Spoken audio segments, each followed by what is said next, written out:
Hey everyone.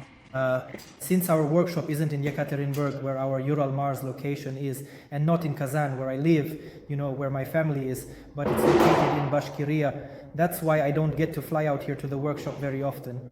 But now I've finally made it, and I've intentionally stayed away from this futuristic space capsule so that these emotions, are preserved. So when I start looking it over, I can convey it more vividly rather than if I'd already seen everything and then tried to fake the emotions for the camera.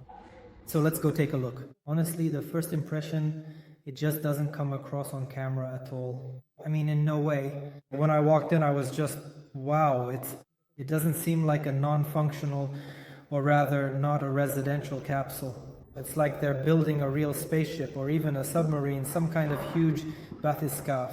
That's the effect it has, and the guys say that everyone who comes into the workshop is just amazed. We were actually joking today that, Maxim, if someone comes to visit, you're like, no filming, no filming, this is an order from the Ministry of Defense. No filming allowed. Anyway, it's just really impressive. Let's go. I'll be walking through and looking at it for the first time. It's just fantastically made. This is our door. It'll be a sliding one. You saw that in the last video, you already know. Let's go inside. I want to see how much space there is inside. In the photos, Sasha, it doesn't seem that huge. You have to walk strictly on these planks here. Yes, I see. So they don't bend because they're not supported. I see. There's a path here. It's very tall, much taller than you might expect. Like I mentioned, in the photos, it doesn't really seem like there's a lot of space, but when you actually come in here, there's actually plenty of room.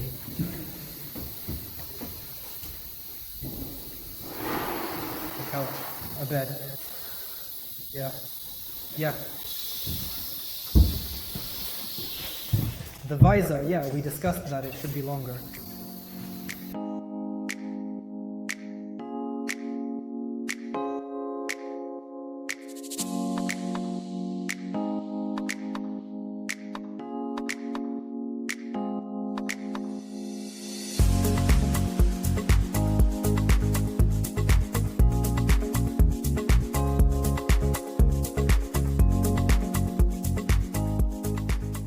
First of all, the difference is this was the first one. Hold on, let me check something.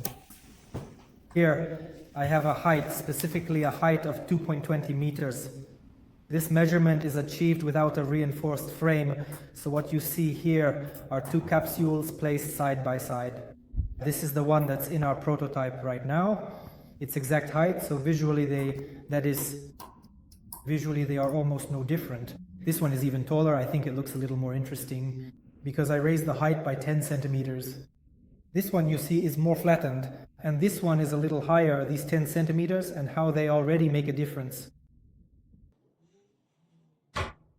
About the frame. I left it here because Sasha told me that we need to preserve two types of material as much as possible. That's 6mm aluminum and 4mm aluminum. And not to spread ourselves thin on other materials so that we don't have to order anything else. It arrived and we cut it all. But in general, as I saw it, in order to make the lower part, the whole base will be attached to it. That is, the reinforcements for the legs will come from it. We'll have to weld here, think about how to attach these legs. That is, they will transfer the load to the entire lower part. So this is like the foundation, everything else is secondary, no major reinforcements are needed here. That is, a 70mm aluminum rib is enough, and that's it. So I found an option. I think I'll use, for example, a 70 channel, 70 by 25, an aluminum channel. Not only our investors and partners are waiting for the project's implementation, but my son is also constantly asking, you see, when exactly do you think the house on Mars will be ready? He asked, when will you build the house on Mars? So there's motivation for this too, to try and do it. To think about having some kind of curtain here, you pull the curtain, wash up so that no water gets in here at all. Well, as our cameraman Dima says, guys, let me go home. You can stand here, talk and chat endlessly.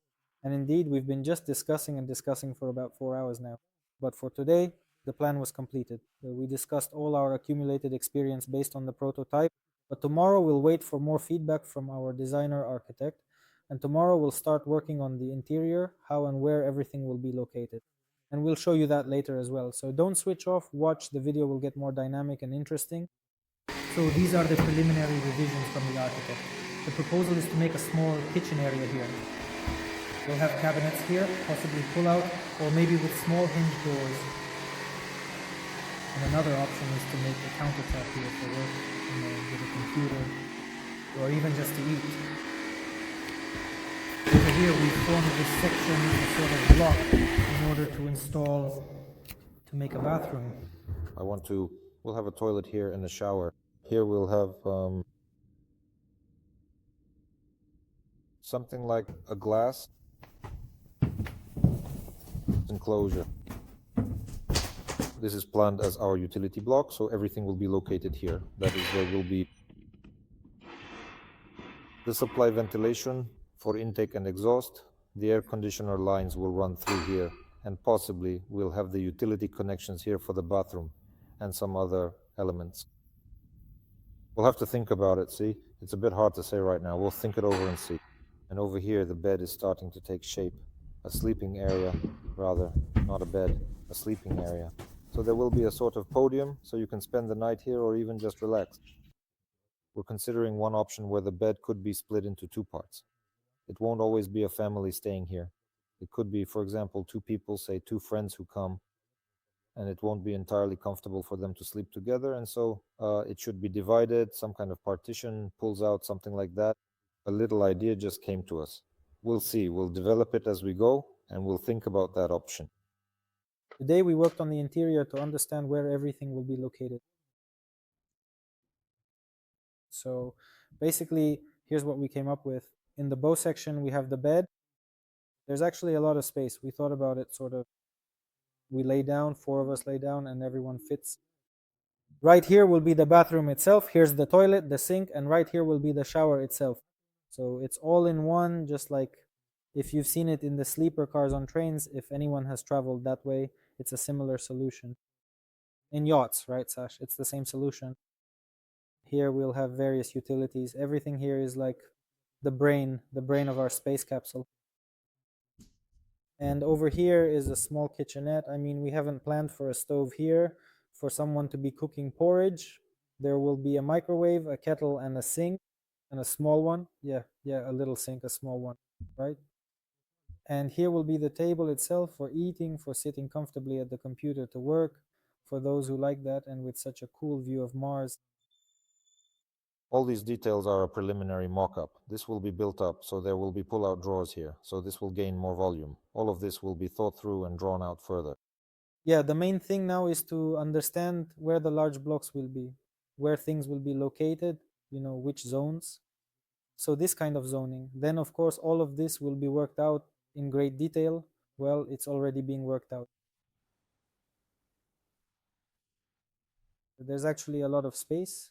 You really can't tell from the video. Before I even got here, when the guys had finished assembling this hull, I was looking at it and thought it seemed a bit small. I even started writing in the chat, maybe we should increase the dimensions. But now I realize that 3 or 4 people could live here comfortably, and there would be plenty of room for everyone.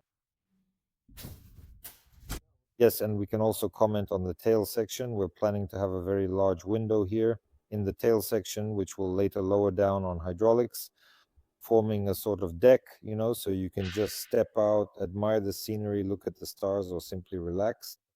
Yeah, a coffee table, some chairs to sit out here. By the way, our capsules will be installed on a cliff. At our location, there's this, a cliff edge. You've probably seen it in the previous videos and photos if you've seen them. And you place this right on the cliff, and what happens is that this window, it lowers down and will essentially be hanging over the cliff, and that's going to look really cool and spectacular. So the principle is basically like, you've probably seen those semi-trucks, the trailers that have a rear door that opens up completely and folds down to create a platform. Well, it's the same principle.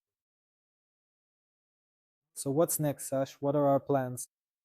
I think that's everything for here for now. It's all going to be on the computer. As for the mock-up, yes, we're done. We have a general idea of what needs to be adjusted in terms of dimensions. And now, over the next probably 2 to 3 weeks, we'll be designing the final working capsule, taking all these measurements, and then we'll move on to creating the actual capsule out of aluminum. So friends, it all depends on you. Support us, invest in us, and we'll be able to develop and build quickly. And one more thing, this capsule, well, there will be something similar that duplicates this capsule, a container type capsule. So this isn't the only final product. This is the final product, but there will be a second type of capsule. That's a different story. We'll get to that a bit later. History is silent on that for now.